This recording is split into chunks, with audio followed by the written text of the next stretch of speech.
Career হয় না। দ্বিতীয় জিনিসটা দরকার পড়ে সেটাকে বলছে আইডেন্টিটি। আইডেন্টিটি মানে হচ্ছে, আইডেন্টিটি মানে আধার কার্ড ভোটার কার্ডের কথা আমি বলছি না। আইডেন্টিটি মানে আপনি বাড়ি থেকে বেরিয়ে যাওয়ার পরে, কোথাও যাওয়ার পরে লাখ লাখ মানুষ আপনাকে চেনার জন্য, দেখার জন্য, আপনার কাছ থেকে অটোগ্রাফ নেওয়ার জন্য, আপনার সঙ্গে একটা সেলফি তোলার জন্য পাগল হবে, ওটাকে আইডেন্টিটি বলছে। Hello, is that clear? কথা বুঝতে পারছি? শুধু কি লটস অফ ইনকাম আইডেন্টিটি থাকলে ক্যারিয়ার হয় না। 3 নম্বর জিনিসটা দরকার পড়ে, সেটা বলছে কি সিকিউরিটি। সিকিউরিটি মিন্স, আমি সিকিউরিটি মানে সিকিউরিটি গার্ডের কথা বলছি না। ইওর ফ্যামিলি নিডস, আমাদের প্রত্যেকের পরিবারে দরকার সিকিউরিটি। কার ফ্যামিলিতে সিকিউরিটি আছে আর কার ফ্যামিলিতে সিকিউরিটি নেই, এটা আমাদেরকে বুঝিয়েছিল কে? 2020 সালের করোনা ভাইরাস। যার ফ্যামিলিতে সিকিউরিটি ছিল তাকে কিন্তু সরকারের কাছে সহযোগিতা চাইতে হয়নি, আর যার ফ্যামিলিতে সিকিউরিটি ছিল না তাকে কিন্তু সরকারের কাছে সহযোগিতা চাইতে হয়েছে। তার মানে কি স্যার এই 3টে জিনিস থাকলে ক্যারিয়ার হয় না। 4 নম্বর জিনিস, লাস্ট জিনিস, সেটাকে বলছে কি স্যাটিসফ্যাকশন, অর্থাৎ আত্মার শান্তি, মনে শান্তি।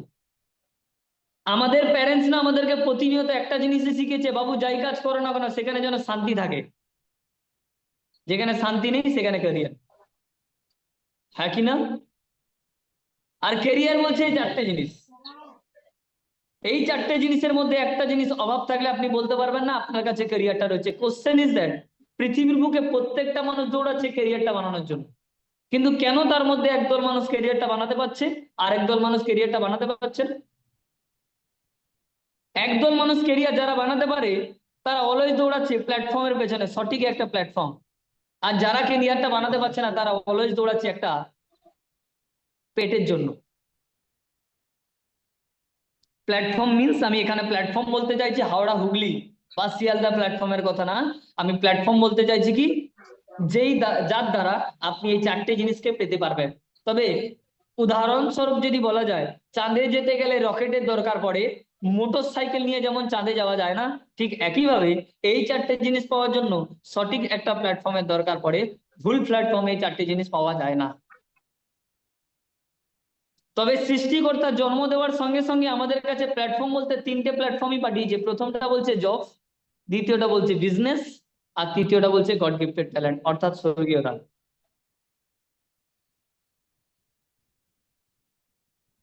স্বর্গীয় দান বলতে ভগবানের দেওয়া দান। আপনি ক্রিকেট খেলতে পারেন, বিরাট কোহলি বা সচিন তেন্ডুলকারের মতো ভালো ক্রিকেট কি খেলতে পারেন? না। আপনি ফুটবল খেলতে পারেন, রোনাল্ডো মেসির মতো ভালো ফুটবল খেলতে পারেন? না। আপনি গান করতে পারেন, অরিজিৎ সিং শ্রেয়া ঘোষালের মতো ভালো গান করতে পারেন? হ্যালো, রেসপন্স পাচ্ছি না, পারেন? না। তার মানে আপনার কাছে স্বর্গীয় দান নেই। যদি থাকতো 16 বছর হওয়ার আগেই ধরা পড়ে যেত, কারণ পবিত্র জিনিস পবিত্র সময়ের মধ্যেই ধরা পড়ে যায়। তাহলে স্বর্গীয় দান যদি আপনার মধ্যে না থাকে তাহলে করণীয় অপশন দুটো। প্রথমটা বলছে জব আর দ্বিতীয়টা বলছে বিজনেস। এখানে যারা পার্টিসিপেন্ট রয়েছে তাদেরকে যদি আমি প্রশ্ন করি, আচ্ছা আপনি বলুন তো ইনকাম বেশি কিসে হয়, জবে নাকি বিজনেসে? এর মধ্যে কিছু পার্সেন্ট অ্যান্সার দেবে স্যার ইনকাম বেশি জবে হয়, আবার কিছু পার্সেন্ট অ্যান্সার দেবে স্যার ইনকাম বেশি বিজনেসে হয়। কিন্তু সঠিক অ্যান্সার হচ্ছে এটাই, ইনকাম বেশি বিজনেসে হয়। আমি কিন্তু সিঁড়ির তলায় বিড়ির দোকানের কথা বলছি না, আমি সেই বিজনেসের কথা বলছি যেই বিজনেসে প্রত্যেক সেকেন্ড, প্রত্যেক মিনিট, প্রত্যেক আওয়ার্সে আপনার ব্যাংকে ডিপোজিট হতে থাকে। আর ওই বিজনেস করার জন্য অনেক জিনিসের দরকার পড়ে, তার মধ্যে প্রথম কিছু জিনিসের দরকার পড়ে সেটা হচ্ছে ক্যাপিটাল, দ্বিতীয় product, 3 number market, 4 number risk, 5 number research and development group, 6 number competition. কিন্তু আমরা হচ্ছে বাঙালি, আর আমরা একটা জিনিস বুঝি, সেটা কি পুঁজি কম তাই বুঝি কম, তাই বিজনেসটা আমরা করি না, তাই যাই কোথায় জব করতে। আর এই পৃথিবীর বুকে আমরা যেই সমস্ত প্রফেশনকে জব বলে মনে করি, অ্যাকচুয়ালি ওটা জব না, ওটাও বিজনেস। কারণ জবের ফুল ফর্ম হচ্ছে জয়নিং আদার্স বিজনেস, অন্যের বিজনেসে জয়েন করাকে বলছে জব। সেটা হতে পারে গভর্নমেন্ট, সেটা হতে পারে প্রাইভেট। আজকে উদাহরণস্বরূপ আপনার সামনে যদি আমি তুলে ধরি, রেলকে আমরা জব বলি, রেল একটা কেন্দ্র সরকারের বিজনেস, ট্রান্সপোর্টের বিজনেস। তাহলে রেল তার এত বড় একটা ট্রান্সপোর্টের বিজনেসকে একা চালাতে পারছে না বলেই আমার আপনার মতো মানুষকে হায়ার করছে। আর আমার আপনার মতো মানুষকে হায়ার করছে ওই বিজনেসটাকে চালানোর জন্য। তাহলে ওটা তো বিজনেস সরকারের, আমরা কাজে যুক্ত হচ্ছি বলে, অর্থাৎ আমরা অন্যের বিজনেসে যুক্ত হচ্ছি বলেই বলছে জব।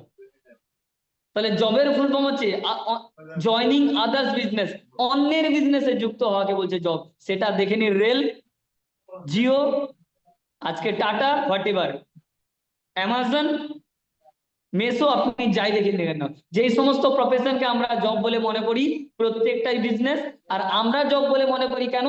কারণ আমরা অন্যের বিজনেসে জয়েন করি বলে জব। আর জব করার দুটো, একটা গভর্নমেন্ট, একটা প্রাইভেট। মানুষ দৌড়ায় কোনটা? এখানে যারা বসে আছি তাদের ডান হাতে যদি গভর্নমেন্ট জব রাখা হয়, বাম হাতে যদি প্রাইভেট জব রাখা হয়, 90% মানুষ ডান হাতেরটা নেবে, গভর্নমেন্ট জব। কেন? একবার লাগা ডালা তো লাইফ সিঙ্গালা। একবার যদি পেয়ে যাই 60 বছরের জন্য আর চিন্তা করতে হবে না, হ্যাঁ কিনা? তাই প্রত্যেকে যাই সরকারি চাকরি। কিন্তু কোশ্চেন ইজ দ্যাট, সরকার কি আজকের দিনে পিসি সরকার যে ছড়ি ঘোরাবে আর সরকারি চাকরি তৈরি হবে? কিছুদিন আগে একটা রিপোর্ট আপনার সামনে আমি তুলে ধরছি, ভালো করে দেখার চেষ্টা করুন। কিছুদিন আগে in research of job security কিছু পোস্ট বেরিয়েছিল, পোস্টটা বেরিয়েছিল পঞ্চায়েতের পোস্ট। সেখানে ভ্যাকেন্সি বেরিয়েছিল 1800, কিন্তু ফর্ম জমা পড়েছিল 19 লক্ষ মানুষের। সেখানে পুলিশ কনস্টেবলের পদের জন্য ফর্ম বেরিয়েছিল 9713 জন, সেখানে ফর্ম জমা দিয়েছিল 8.76 লাখ মানুষ।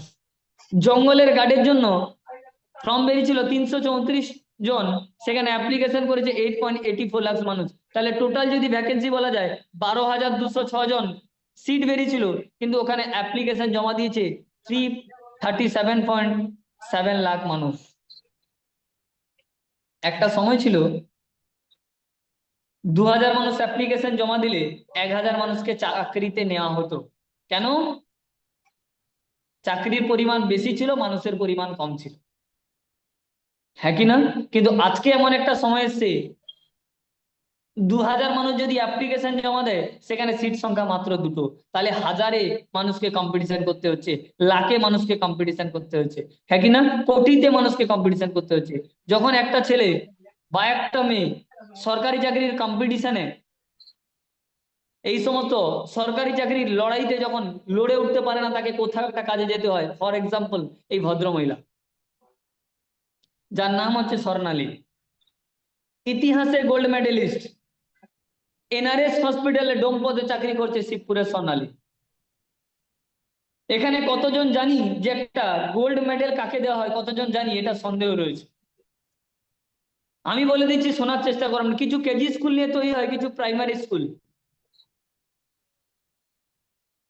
কিছু প্রাইমারি স্কুল নিয়ে তৈরি হয়, কিছু হাই স্কুল, কিছু হাই স্কুল নিয়ে তৈরি হয়, কিছু কলেজ, আর কিছু কলেজ নিয়ে তৈরি হয় ইউনিভার্সিটি। যেমন যাদবপুর ইউনিভার্সিটি, যেমন কলকাতা ইউনিভার্সিটি, যেমন আমি যে ইউনিভার্সিটিতে পড়াশোনা করেছিলাম নেতাজি ওপেন ইউনিভার্সিটি। আর কয়েকটা ইউনিভার্সিটির টপারদেরকে দেওয়া হয় গোল্ড মেডেল। আর একটা গোল্ড মেডেল অর্জন করার পরেও ওই বলে না, রাত দিন এক করে, রাতের ঘুম ত্যাগ করে পড়াশোনাটা করেছে, গোল্ড মেডেলটাকে অর্জন করেছে, তারপর ওই ভদ্রমহিলাকে করতে হচ্ছে কি? একটা ডোম পদের চাকরি। অর্থাৎ সরকারি হসপিটালে যে মানুষগুলো মারা যায়, তাদের মৃত বডি গুলোকে নিয়ে যাওয়া আসার কাজকে বলছে ডোম পদের চাকরি। তাহলে এতটা লেভেলের প্রতিযোগিতায় গোল্ড মেডেল অর্জন করার পরেও ওই মেয়েটা বাধ্য হয়ে কাজ করতে হচ্ছে মৃত বডিকে নিয়ে যাওয়া আসার জন্য। শুধু কি তাই না, সেম কাজ করতে চাইছে কারা? 100 জন ইঞ্জিনিয়ার। শুধু কি তাই না, এগুলো প্রত্যেকটা নিউজ পেপার, এবিপি আনন্দে বেরিয়েছিল, আনন্দবাজার পত্রিকা বেরিয়েছিল, উত্তরপ্রদেশে পিয়নের পদে আবেদন করছে কারা? 3700 পিএইচডি কমপ্লিট করা ছেলেমেয়েরা। শুধু কি তাই না, সংসার টানতে টোটো চালাচ্ছে এমএ পাস করা, বিএড পাস করা যুবকরা। তাহলে আপনি একবার বিবেচনা করে দেখুন, এত টাকা উচ্চমানের ডিগ্রি নেওয়ার পরেও, লক্ষ লক্ষ টাকা পড়াশোনা পেছনে খরচা করার পরেও একটা ছেলে আজকের দিনে রিক্সা নিয়ে বেরোতে হচ্ছে। একটা ছেলেকে পেটটাকে চালানোর জন্য, সংসারটাকে চালানোর জন্য আজকের দিনে পিয়নের পদে আবেদন করতে হচ্ছে। কেন এটা হচ্ছে? কারণ আজকের দিনে সরকার কোনো রিক্রুট বার করছে না। আমি কোনো পার্টি পলিটিক্স করি না, তাই সরকারের বিরুদ্ধে আমি কথা বলতে পছন্দ করি না। তারপরেও আমি বলতে চাইছি, আজকের দিনে সরকার বলছে কি সরকারি চাকরি তুলে দিচ্ছে সরকার। কে বলছে? এই পারলে এই 2-4টে লাইন পড়ার চেষ্টা করুন। এবার গোটা কেন্দ্র সরকার ক্ষেত্রগুলিকে বেসরকারি হাতে তুলে দেওয়ার পলিসি নিয়ে এলো কেন্দ্র সরকার। এই পার্সনটা হচ্ছে অর্থমন্ত্রী নির্মলা সীতারামন। অর্থমন্ত্রী নির্মলা সীতারামন জানিয়েছেন কিছু বিশেষ ক্ষেত্রে ন্যূনতম একটি সরকারি সংস্থা থাকবে, বাকিগুলি বেসরকারি সংস্থার হাতে দিয়ে দেওয়া হবে।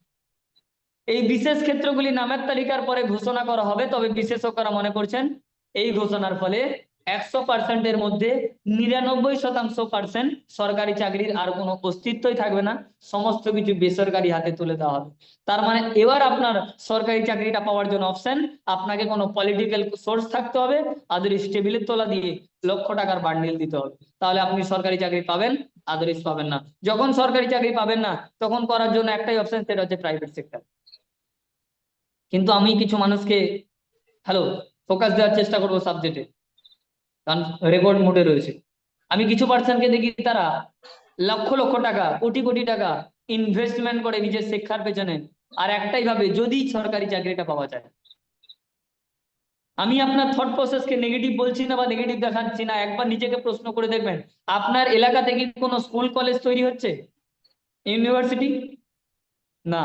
কোনো নার্সিং হোম হাসপাতাল তৈরি হচ্ছে? না। কোনো কলকারখানা তৈরি হচ্ছে? না। কোনো ইন্ডাস্ট্রি? না। তাহলে যেই সমস্ত ইন্ডাস্ট্রি, কলকারখানা, স্কুল কলেজ, হাসপাতাল, নার্সিংহোম ছিল, সেই সমস্ত গুলো এখন গ্রামের দিকে বেশিরভাগ বন্ধের পথে, হ্যাঁ কি না? তাহলে মানুষের চাকরি করার অপশন নেই। আর যখন একটা সরকারি চাকরি করার অপশন থাকে না, তখন তাকে যেতে হয় কোথায়? একটা প্রাইভেট সেক্টর। আর প্রাইভেট সেক্টরে 3টে পোস্ট, একটা হায়ার, একটা মিডিল, আর একটা লোয়ার।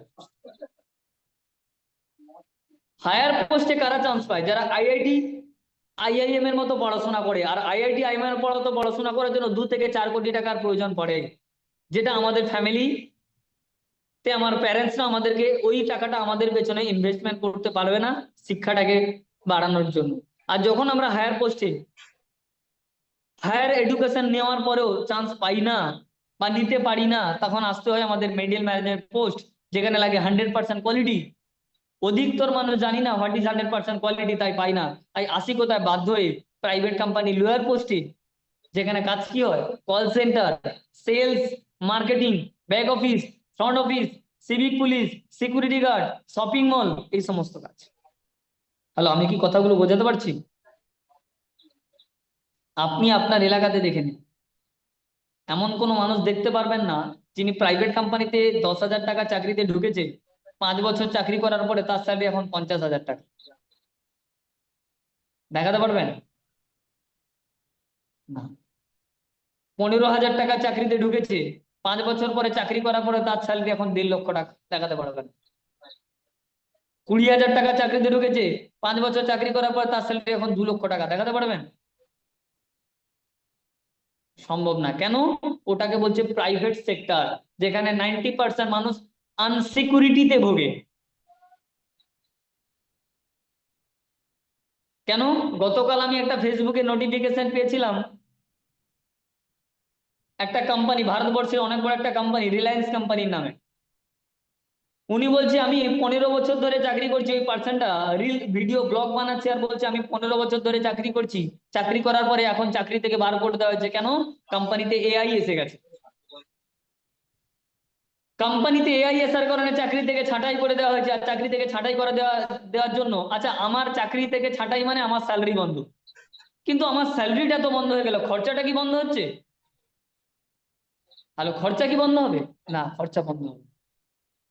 এই যে কল সেন্টারে কাজ, সারাদিন বসে কলিং করা, আমরা প্রতিনিয়ত সন্ধ্যার সময় সোশ্যাল মিডিয়াতে অ্যাক্টিভ থাকি, নেট না চললে, ঘুরতে থাকলে কাস্টমার কেয়ারে ফোনে কথা বলে উল্টো পাল্টা নোংরা ভাষা ব্যবহার করি, হ্যাঁ কি না? আর ওরা প্রতিনিয়ত বলে স্যার আপনার এলাকাতে একটু অসুবিধা হচ্ছে, আমরা ম্যানেজমেন্ট সিস্টেম কাজ করছে, প্রতিনিয়ত চেষ্টা করছে আপনার যতটা দ্রুত সম্ভব হবে আপনার সমস্যাটা সমাধান করা। বলে কি বলে না কাস্টমার কেয়ার? আমরা চেষ্টা করছি, আমি জানি আপনার প্রবলেম হচ্ছে এই সমস্ত কথা বলে, কিন্তু আমরা এই সমস্ত কথা না শুনে উল্টো পাল্টা নোংরা ভাষা ব্যবহার করি, ছোট বড় কথা অপমানিত করি, কিন্তু ওই পার্সনটাকে করতে হয় কেন? বিকজ অফ 10,000 টাকা স্যালারি।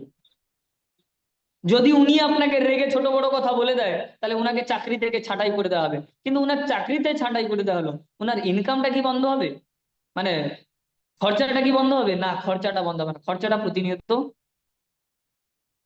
প্রয়োজন খরচাটাকে চালানোর জন্য। তাহলে টাকা মানুষ কোথায় পাবে? আপনি কলকাতার দিকে চলে যান, কেষ্টপুরের দিকে, বাবুইহাটের দিকে, ওখানে দেখবেন প্রত্যেকটা বড় বড় বিল্ডিং এ লেখা আছে সেলসম্যান এবং কুকুর প্রবেশ নিষেধ। একটা কুকুরের সঙ্গে একটা সেলসম্যানের তুলনা করা হচ্ছে, আর উনি অপমানিত হওয়ার পরে তাকে ওই প্রফেশনে কাজটা করতে হচ্ছে কেন? কারণ ওটা ওনার প্রফেশন, ওটা ওনার চাকরি, ওটা ওনার জীবন, ওটা ওনার লাইফ, ওই ইনকামের দ্বারাই ওনার ফ্যামিলি চলে, সংসার চলে, পরিবার চলে। এটা হচ্ছে প্রাইভেট সেক্টর। বুঝতে পারছি না পারছি না? যেটা আমরা কেউ চাই না, কিন্তু বাধ্য হয়ে ওই কনসেপ্টই আমাদেরকে ঢুকতে হয়। এই জন্য বলছে ইকোনমিক্স, বলছে এই পৃথিবীতে দুটো রাস্তা আছে, যেই রাস্তার দ্বারা আপনাকে জীবনটাকে চালাতে হবে। এই প্রথম রাস্তাটাকে বলছে টাইম ট্রেডিং রাস্তা। টাইম ট্রেডিং বলতে সময়, আপনাকে যদি কোনো কোম্পানি থেকে ইনকাম করতে হয়, তাহলে ওই কোম্পানিতে সময় এবং ট্যালেন্ট দুটো দিতে হবে, তারপরে আপনি ইনকাম করতে পারবেন। এক্সাম্পল স্বরূপ আপনার সামনে আমি তুলে ধরলাম, পারলে দেখুন। প্রথম ব্যক্তি ইনকাম করছে 6,000, কেন? সময় দিচ্ছেন 10 ঘন্টা, ট্যালেন্ট দিচ্ছে গ্রাজুয়েশন। দ্বিতীয় ব্যক্তি ইনকাম করছে 15,000 টাকা, কেন? সময় দিচ্ছে 10 ঘন্টা, ট্যালেন্ট দিচ্ছে MBA। তৃতীয় ব্যক্তি ইনকাম করছে 60,000, কেন? সময় দিচ্ছে 10 ঘন্টা, ট্যালেন্ট দিচ্ছে চার্টার অ্যাকাউন্টেন্ট। এবার আপনি হচ্ছে প্রথম ব্যক্তি, আপনার পড়াশোনা গ্রাজুয়েশন, আপনি যদি চাইছেন তৃতীয় ব্যক্তির মতো 60,000 টাকা ইনকাম করবো, তাহলে আপনাকে কি করতে হবে? হয় আপনি 10 ঘন্টা দিচ্ছেন, 20 ঘন্টা কাজ করতে হবে, হ্যাঁ কি না? আদারিস আপনি গ্রাজুয়েশন পড়াশোনা করে চাকরিতে ঢুকেছেন, আপনাকে চার্টার্ড অ্যাকাউন্টেন্ট করতে হবে। আচ্ছা, সম্ভব এই বয়সে চার্টার্ড অ্যাকাউন্টেন্ট করতে যাওয়া? তাহলে সম্ভব? হ্যাঁ, এটা আপনি বলতে পারেন স্যার শিক্ষার কোনো শেষ নেই, আমিও ওই কথাটা বলছি, শিক্ষার কোনো শেষ নেই, কিন্তু ডিগ্রি শেষ আছে, হ্যাঁ কি না? একটা সময় পর্যন্ত ডিগ্রি নেওয়া যায়, কিন্তু শিক্ষা আনলিমিটেড নেওয়া যায়, সারা জীবন। ভালো করে দেখার এবং বোঝার চেষ্টা করুন। কি বলছিলাম কথাটা? তাহলে না পারছেন আপনি আপনার সময়টাকে বাড়াতে, কারণ 20 ঘন্টা কেউ কাজ করতে পারবে না, কারণ আমরা রক্ত মাংসে গড়া মানুষ, 20 ঘন্টা কাজ করা সম্ভব না, শরীরকে বিশ্রামের প্রয়োজন আছে। তাহলে না পারবো আমরা সময়টাকে বাড়াতে পারবে না, না পারবো আমরা ট্যালেন্টটাকে বাড়াতে হবে। কিন্তু আমার ফ্যামিলি তো বেড়েছে, 4 জনের ফ্যামিলি 8 জন হয়েছে, ফ্যামিলিতে নতুন অতিথি এসছে, কারণ আমি বিয়ে শাদী করেছি, বান্টি বাবলি এসছে। আপনি বসকে গিয়ে বলবেন বস আমার স্যালারিটা বাড়ান, কেন? আমার ফ্যামিলি বেড়েছে, খরচা বেড়েছে, স্যালারি বেশি প্রয়োজন। বস আপনাকে বাড়াবে না, আপনাকে তাড়াবে, আপনাকে তাড়িয়ে দিয়ে আপনার জায়গায় দুটো নিউ কমার্সকে রেখে 5,000 5,000 দিয়ে পুষে রাখবে। এই জন্য বলছে জবে কোনো সিকিউরিটি নেই, কেন? টাটার মতো এত বড় কোম্পানি থেকে 5,000 মানুষকে বার করে দিয়েছে এই কোভিড-19 সময়। শুধু কি তাই না, রিলায়েন্সের মতো এত বড় একটা টেলিকম সেক্টর থেকে 3,000 মানুষকে ছাঁটাই করে দেওয়া হয়েছে। শুধু কি তাই না, ইনফোসিস কোম্পানি থেকে 11,000 মানুষকে বার করে দেওয়া হয়েছে। নিউজ পেপার বলছে, আনন্দবাজার পত্রিকা বলছে লকডাউন পর্বে কাজ হারালেন 14 কোটি মানুষ, জানালেন সমীক্ষা। আপনি বলতে পারেন আমাকে স্যার তাড়াবে না, বলতে পারেন, আমিও বিশ্বাস করি আপনার কথাটা, কিন্তু আপনি প্রতিনিয়ত অফিস যাচ্ছেন হেঁটে, ফুটপাতে হেঁটে, ট্রেনে, বাসে, মোটরসাইকেলে, রিক্সাতে, কিন্তু হঠাৎ করে করমন্ডল এক্সপ্রেসের মতো যদি আপনার সঙ্গে পথ দুর্ঘটনা ঘটে, তাহলে একবার ভেবে দেখেছেন আপনার ফ্যামিলি তো পথে আসবে, কেন? আপনি পৃথিবীতে নেই মানে আপনার ইনকাম নেই, আর ইনকাম নেই মানে আপনার ফ্যামিলি তো পথে, খরচা তো বন্ধ করা যায় না। আর এই কনসেপ্টটাকে আরেক কথা বলছে টাইম ট্রেডিং কনসেপ্ট, অর্থাৎ এই কনসেপ্টটাকে বলছে বাঁদর ধরার জাল। অর্থাৎ এই হাঁড়িটার মধ্যে রেখে দেওয়া হয়েছে ছোলা বাদাম, আর হাঁড়িটায় একটা ছোট্ট ছিদ্র করে দেওয়া হয়েছে, বাঁদরটা সহজেই সেই ছিদ্রের দ্বারা ছোলা বাদাম গুলোকে নেওয়ার জন্য হাতটাকে হাঁড়িটার মধ্যে প্রবেশ করায়, কিন্তু না পারছে হাতটাকে বার করতে, না পারছে ছোলা বাদাম গুলোকে ছাড়তে। আমরা এইভাবেই একটা টাইম ট্রেডিং কনসেপ্টে ফেসে যাই। হ্যালো, হ্যাঁ কি না? 5,000 10,000 15,000 চাকরিতে ঢুকে যাই, না পারি ওখান থেকে বেরোতে, না পারি ফ্যামিলিকে ছাড়তে। ফ্যামিলিও গুরুত্বপূর্ণ, চাকরিটাও গুরুত্বপূর্ণ, কেন? চাকরিটার দ্বারা যে স্যালারিটা পাচ্ছি, সেই স্যালারিটা দ্বারা ফ্যামিলিটা চলছে, দুটো ইম্পর্টেন্ট, ফের বাঁদরটার মতো। ওর হাতটাকে বার করানো ইম্পর্টেন্ট, ছোলা বাদাম গুলোকে নেওয়াও ইম্পর্টেন্ট। না পারছে হাতটাকে বার করতে, না বাদামকে ছোলা বাদাম গুলো ছাড়তে, ফেসে আছে ওই, বলে না ফেসে যাওয়া, এই ফেসে আছে মাঙ্কি ট্র্যাপের মতো। কিন্তু পৃথিবীর বুকে আরেক দল মানুষ ইনকাম করছে কিভাবে? How rich people make money, বড় লোক ইনকাম করে কিভাবে? বড় লোক একটা ইনকাম করে একটা সায়েন্সকে কাজে লাগায়, সেই সায়েন্সটাকে বলছে টাইম কম্পাউন্ডিং সায়েন্স, সময় মিশ্রণ করা। কারা? এই সমস্ত রিচেস্ট পিপলরা। রতন টাটা স্যার আজকে এই পৃথিবীতে নেই। রতন টাটা স্যার বুঝেছিলেন যে উনার পড়াশোনা 8 পাস, উনার ট্যালেন্ট 8 পাস, উনার সময় 24 ঘন্টা। উনাকে যদি কোটি কোটি টাকা ইনকাম করতে হয় তাহলে উনার আন্ডারে 1000 মানুষকে কাজ দিতে হবে। রতন টাটা স্যার এই জিনিসটা বোঝার পরে উনার আন্ডারে 1000 মানুষকে কাজ দিলেন। 1000 মানুষের 10 ঘন্টা করে সময়, 10,000 ঘন্টা ওনার সঙ্গে যুক্ত হলেন এবং 1000 মানুষের ট্যালেন্ট ওনার সঙ্গে যুক্ত হলো। সেই সূত্রে সময়টাও যেহেতু বাড়লো, টাইমিংটাও যেহেতু বাড়লো, সেই সূত্রে ইনকামটাও ওনার বাড়লো। তাহলে টাইম কম্পাউন্ডিং করার জন্য কি করতে হবে? Big idea, big dreams and big success. শুধু কি তাই? অবজেক্টিভ ফাটাফাটি দরকার। Successful people have great objective in their life. If you want to be a billionaire, solve a big problem of a billionaire problem. আপনাকে যদি কোটিপতি হয়, billionaire প্রবলেমের সমস্যার সমাধান করুন, বাই প্রোডাক্ট আপনি বিলিনিয়ার হয়ে যাবেন। তাহলে স্যার টাইম কম্পাউন্ডিং করার জন্য অপশনটা কি? There are two ways of time compounding. Time compounding জন্য করার জন্য দুটো রাস্তা, এক আনকন্ডিশনাল ভাবে হেল্প করে, আর দ্বিতীয় হচ্ছে রিক্রুটমেন্ট করে। রিক্রুটমেন্ট মানে হচ্ছে কাউকে চাকরি দিয়ে। আজকে ব্যাংক টাইম কম্পাউন্ডিং করছে মানুষকে চাকরি দিয়ে, আজকে রেল টাইম কম্পাউন্ডিং করছে মানুষকে চাকরি দিয়ে। হ্যালো, বুঝতে পারছি কথা না বুঝতে পারছি? আজকে পিসি চন্দ্র জুয়েলার্স টাইম কম্পাউন্ডিং করছে মানুষকে চাকরি দিয়ে, আজকে অ্যামাজন টাইম কম্পাউন্ডিং করছে মানুষকে চাকরি দিয়ে। কিন্তু আমরা কি কাউকে চাকরি দিয়ে টাইম কম্পাউন্ডিংটা করতে পারবো? সম্ভব না। তাহলে আমরা চাইলে পারবো আনকন্ডিশনাল হেল্প, অর্থাৎ নিঃস্বার্থভাবে একটা মানুষকে সাহায্য করে টাইম কম্পাউন্ডিংটা করার। আর এই নিঃস্বার্থভাবে সাহায্য করে টাইম কম্পাউন্ডিংটা করার অপশন ভারতবর্ষের বুকে অন্যতম যদি কোনো ইন্ডাস্ট্রি দিচ্ছে, আইবিএ গ্রুপ অফ ইন্ডাস্ট্রি, অর্থাৎ আমাদের ইন্ডাস্ট্রি। কেন? কেন এই ইন্ডাস্ট্রি একটা ছেলেকে জব বা চাকরির প্রতিশ্রুতি দিচ্ছে না? কেন এই ইন্ডাস্ট্রি একটা ছেলেকে কেরিয়ার বানানোর গ্যারান্টি দিচ্ছে? তার পেছনে কারণ, তার পেছনে উদ্দেশ্য, তার পেছনে টার্গেট, তার পেছনে অবজেক্টিভ ফাটাফাটি। কি বলছে? Our mission is to transform India to first world country. আমাদের ইন্ডাস্ট্রির মিশন ভারতবর্ষকে থার্ড ওয়ার্ল্ড কান্ট্রি থেকে ফার্স্ট ওয়ার্ল্ড কান্ট্রিতে কনভার্ট করা। তার জন্য কি করতে হবে? ইন্ডাস্ট্রির প্রত্যেকটা, ভারতবর্ষের প্রত্যেকটা ভারতীয়কে এই সাবজেক্ট গুলো নিয়ে কাজ করতে হবে, যেটা আমাদের ইন্ডাস্ট্রি করছে। আওয়ার প্রোফাইল দেখে নেওয়ার চেষ্টা করুন। Education, health, agriculture, vocal for local এবং ইনকাম। এটা শুধুমাত্র ইন্ডাস্ট্রি 25 বছর ধরে না, বহু বছর ধরে ভারতবর্ষের ফিলোসফার স্বামী বিবেকানন্দ ওই একই উদ্দেশ্য নিয়ে কাজ করে চলেছে এবং একই উদ্দেশ্য নিয়ে প্রত্যেকটা ভারতবাসীকে শিক্ষা দিচ্ছে। ভারতবর্ষ থার্ড ওয়ার্ল্ড কান্ট্রি, ভারতবর্ষকে যদি নাম্বার 1-এ আনতে হয় তাহলে প্রত্যেকটা ভারতীয়কে 3টে জিনিস নিয়ে কাজ করতে হবে: শিক্ষা, স্বাস্থ্য এবং সম্পদ। আর আমাদের ইন্ডাস্ট্রি বিগত 25টা বছর ধরে প্রত্যেকটা ভারতীয়কে একই উদ্দেশ্যে কাজ করছে: শিক্ষা, স্বাস্থ্য এবং সম্পদ। তবে ইন্ডাস্ট্রি 1 বছর 2 বছর না, বিগত 25টা বছর ধরে কাজ করছে। এখানে অনেকের প্রশ্ন আসবে, স্যার কোম্পানিটার নাম কি, স্যার এখানে কাজটা কি করতে হয়, স্যার এখানে ইনকামটা কত? এই রাউন্ডে বলা হবে না। কেন? এখানে টোটাল পার্টিসিপেন্ট রয়েছে অনেকে, সবাইকে এই রাউন্ডে চান্সটা দেওয়া হবে না। যাদেরকে চান্সটা দেওয়া হবে তাদেরকে এই জিনিসগুলো, কাজ কি, ইনকাম কত, সময় কত দিতে হবে, ক্লিয়ার করে দেওয়া। তবে যেহেতু ইন্ডাস্ট্রিটা কোনো প্রাইভেট কোম্পানি না, সেন্ট্রাল গভর্নমেন্ট রেজিস্টার একটা লিমিটেড ইন্ডাস্ট্রি, তবে একটা রাউন্ডে সিলেকশন করা হবে না, মিনিমাম 2 থেকে 3টে রাউন্ডে সিলেকশন করা হবে। যার আজকে ফার্স্ট রাউন্ড কমপ্লিট হলো, যদি চান্স পাই আজকে সন্ধ্যে 6টা থেকে 8টার মধ্যে আপনার কাছে কল আসবে 3টে লিস্টের উপর নির্ভর করে। কখন কল আসবে? সন্ধ্যে 6টা থেকে 8টার মধ্যে 3টে লিস্টের উপরে চান্স ডিপেন্ড করে। ফার্স্ট লিস্ট যারা চান্স পাবে ডাইরেক্টলি তাদেরকে সিলেকশনটা করে না, যারা সেকেন্ড লিস্টে চান্স পাবে তাদেরকে ভেরিফিকেশন করা হবে। যেখানে প্রয়োজন আছে ডকুমেন্টস, যেখানে প্রয়োজন আছে গার্জেন, কারণ বিনা গার্জেন বিনা ডকুমেন্টসে ভেরিফিকেশন পারমিশন দেওয়া হবে না। তাহলে ভেরিফিকেশন রাউন্ডে গার্জেন এবং ডকুমেন্টস মাস্ট বি ইম্পর্টেন্ট। আর যাদের নামটা থার্ড লিস্ট আসবে সলিডুসে, তাদের নামটা ক্যান্সেল হয়ে যাবে। আপনি চেষ্টা করবেন নেক্সট বার আবার অ্যাপ্লাই করার। আপনার নামটা ক্যান্সেল হয়ে গেছে। স্যার যদি চান্স পাই বা না পাই তাহলে বুঝবো কিভাবে? সন্ধ্যে 6টা থেকে 8টার মধ্যে আপনার কাছে কলটা আসবে। চান্স পেলে আসবে, না পেলে আসবে।